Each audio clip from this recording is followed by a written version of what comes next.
안녕하세요, 레트로캠입니다. 자, 오늘도 테슬라 관련 이야기들을 해볼까 합니다.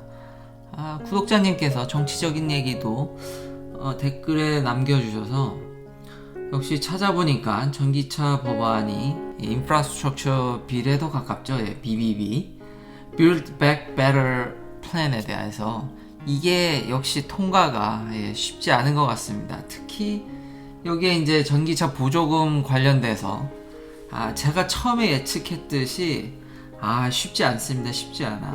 미국은 견제와 균형의 나라이기 때문에 뭐 하나 이거 참 하기가 정말 어렵습니다. 대통령의 권한이 제한적이고 저는 이 법안에 대해서도 쉽지 않을 거라고 애시당초 처음부터 이미 예측을 했었었죠. 영상도 만들었었고요. 물론 인프라스트럭처 빌이 통과되면서 되나 하면서 좀 더 중립에 가깝게 가다가 역시나 이런 일이 벌어지는군요. 지금 상원의원, 웨스트버지니아 상원의원인 조가 이게 지금 반대표를 던질 것을 지금 거의 확실시 되어가고 있기 때문에 지금 상원은 50대 50이기 때문에 이제 어렵습니다. 근데 이제 표면상으로는 돈을 너무 많이 쓴다. 그러니까 일반적인 이제 핑계를 대는데 이제 좀 더 나아가면은 이분이 지금 회사를 하나 소유하고 있는데 석탄 중개업인가 그럴 겁니다.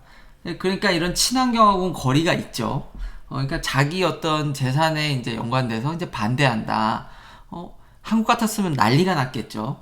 근데 미국은 사실 이런 경우가 꽤 비일비재합니다. 정치와 경제가 유착되는 어느 정도 그 돈 관계를 어느 정도는 인정을 하고 로비가 합법적인 나라니까요. 대신 그거를 투명하게 양성화, 공개해서 다 드러나게 해서 그런 이권이나 이런 것들을 다 보여지는 그런 식으로 관리하는 나라이기 때문에 뭐 그것도 맞는 얘기입니다. 그러니까 이 조가 그런 자기 재산이 석탄 발전, 석탄 회사에 좀 영향이 있기 때문에 그것도 첫 번째 이유지만 이런 게 돌아가는 이유가 이거 제가 며칠 전에 얘기했었죠. 미국인은 그러거나 말거나 자기 의견을 잘 반영하면은 이게 어느 정도는 넘어가는 것 같다. 뭐 물론 그렇다고 해서 심각한 비리는 안 되지만 이분이 지금 뒤에 누가 있냐면은 석탄 노조가 있기 때문에 이게 다 가능한 얘기입니다. 당연히 석탄 중개 회사 주식도 갖고 계시니까 당연히 석탄 노조에서는 이분한테 가는 거죠.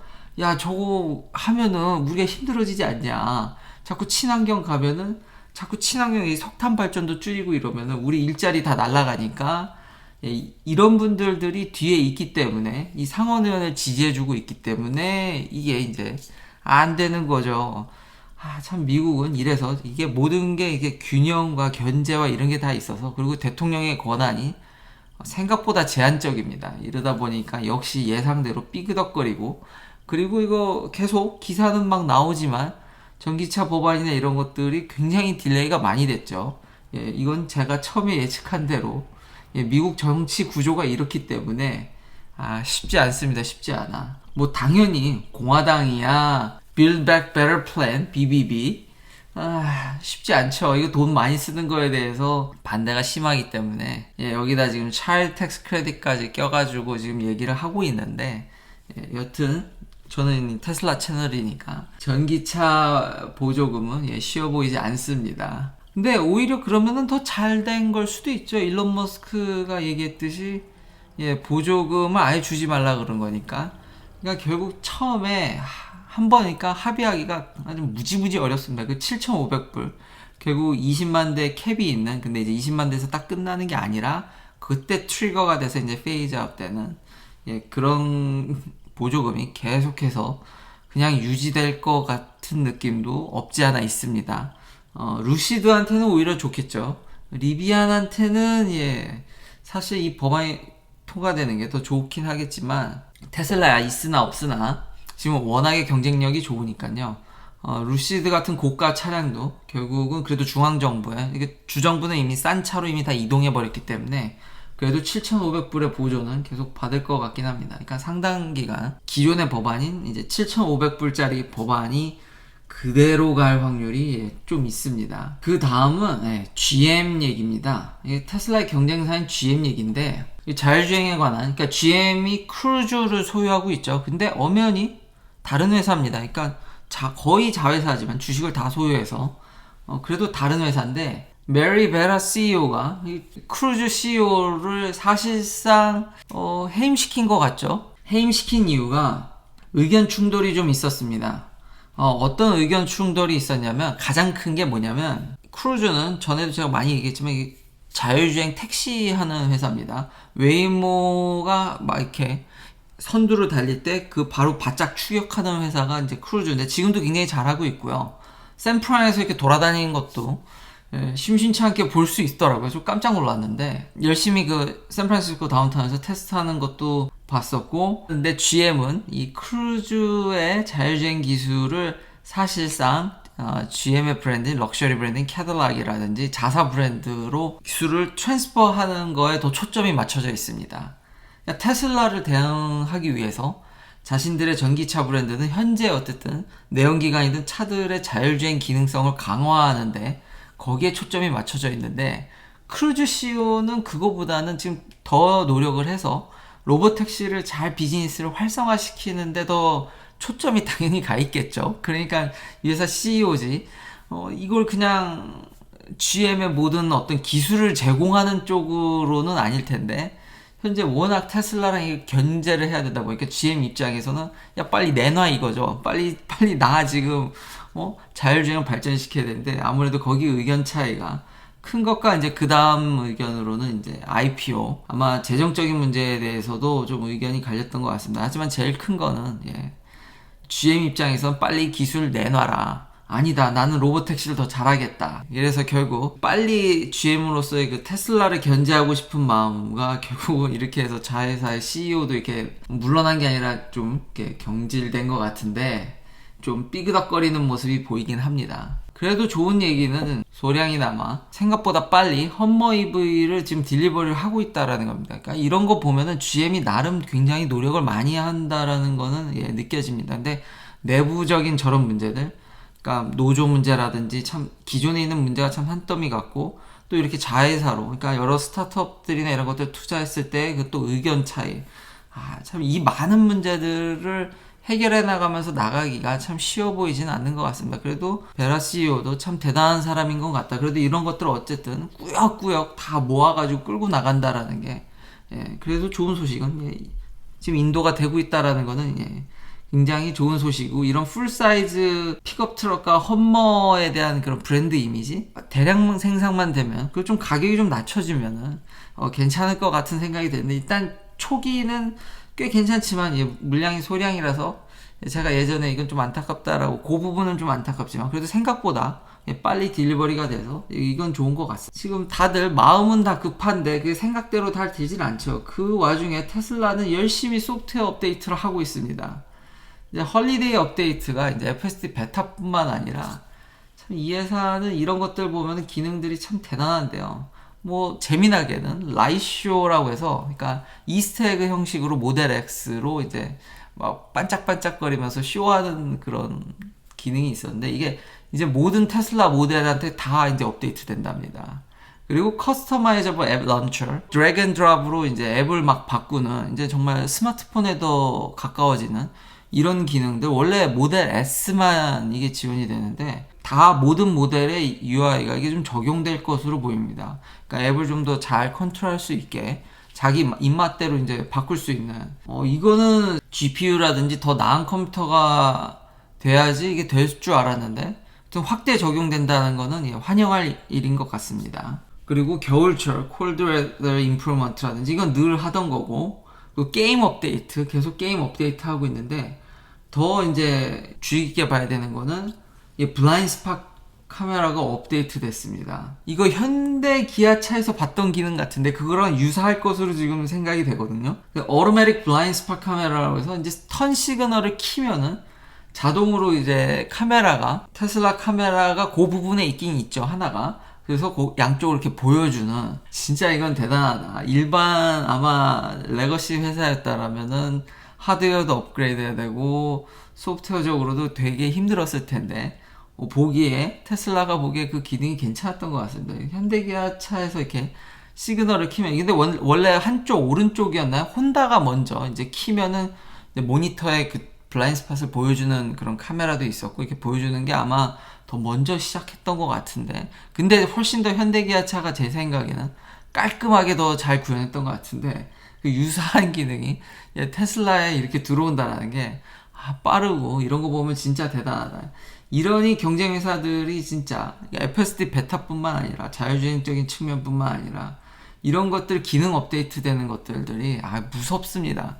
이러니 계속 테슬라에 빠질 수밖에 없고 자꾸 차가 업데이트 되니까 나름 이렇게 가니까 참 무시무시합니다. 그리고 뭐 틱톡이라든지 웨이포인트 에디링 하는 것도 있고요.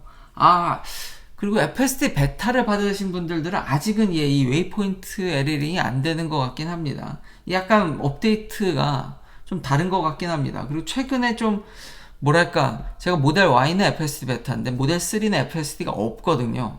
이게 좀 업데이트가 좀 다르다는 느낌을 지금 받고 있습니다.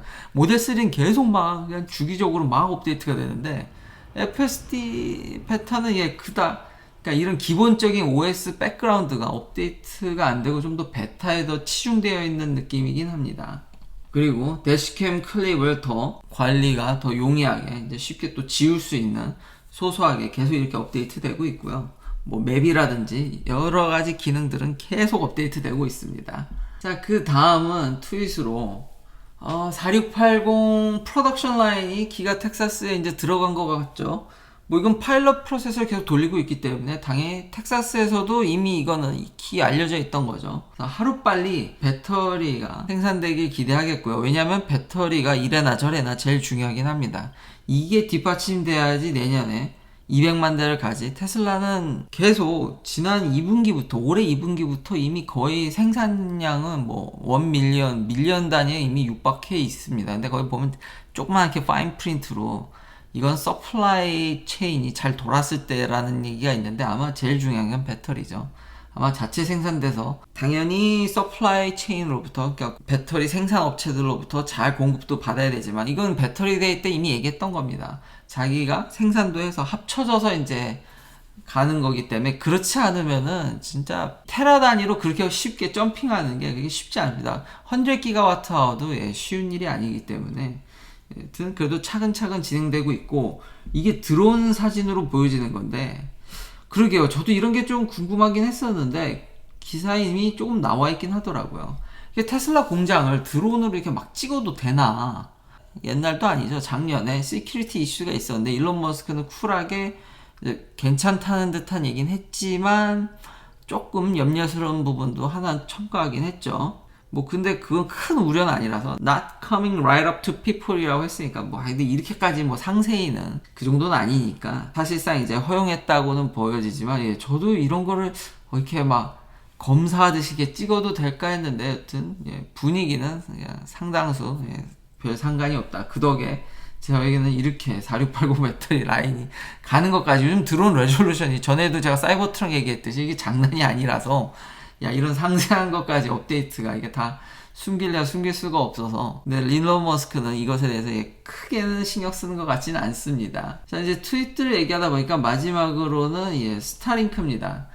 제가 서부 가느라고 비행기를 타느라 보면은 비행기 안에서 인터넷이 정말 잘 안 됩니다.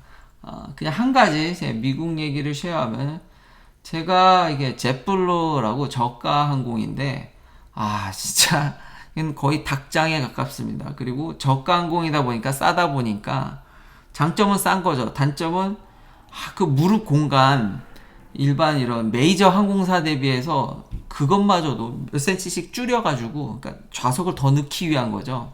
근데 그게 너무 불편하더라고요. 싼 건 좋은데 너무 껴서 가서 진짜 아메리칸 에어라인이나 대형 항공사도 이렇게 타봤는데 보면은 그래도 뉴욕, LA, 뭐 뉴욕, 샌프란시스코 이런 장거리 노선에 있어서는 먹을 것도 좀 주고 컴플리멘터리 음료수도 좀 빵빵하게 주고 스낵이라든지 뭐 헤드셋이라든지 뭐 물론 이제 휴대폰에 사실상 스마트폰에 넷플릭스 다운로드해서 보긴 하지만 그래도 거기 있는 영화라든지 이거 볼 경우가 있는데 젯블루는 그런 거 하나하나가 다 돈이더라고요. 심지어 헤드셋도 돈 받고 주더라고요. 모든 게 다 돈입니다. 싸게 타는 대신 이게 진짜 싼 건지 잘 모르겠는데 근데 이 얘기를 왜 하냐?